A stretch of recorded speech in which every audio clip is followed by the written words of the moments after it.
Hello St. Peters, today I'm going to be reading you a story called Where the Wild Things Are by Maurice Sendak.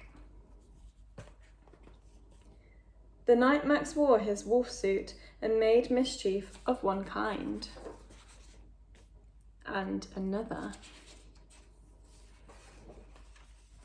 His mother called him Wild Thing, and Max said, "I'll eat you up." So he was sent to bed without eating anything.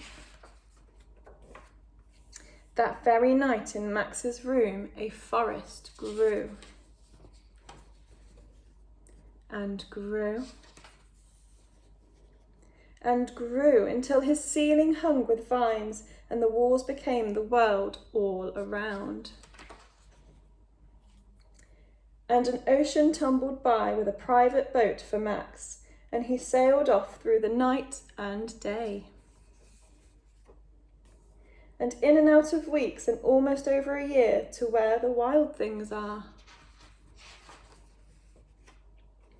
And when he came to the place where the wild things are, they roared their terrible roars and gnashed their terrible teeth and rolled their terrible eyes and showed their terrible claws. Till Max said, "Be still," and tamed them with the magic trick of staring into all their yellow eyes without blinking once. And they were frightened and called him the most wild thing of all, and made him king of all wild things. "And now," cried Max, "let the wild rumpus start." Now he's got a crown on because he's now king of the wild things.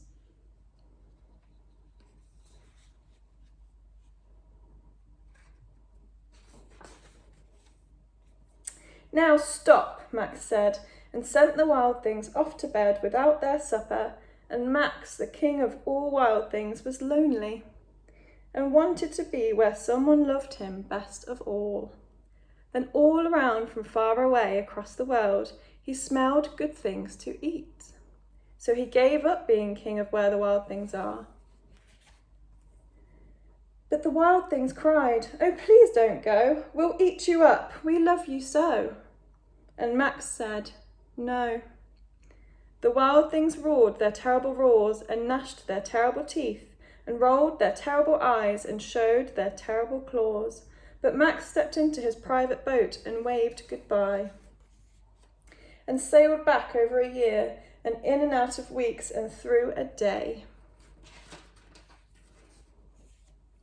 and into the night of his very own room, where he found his supper waiting for him. And it was still hot. The end.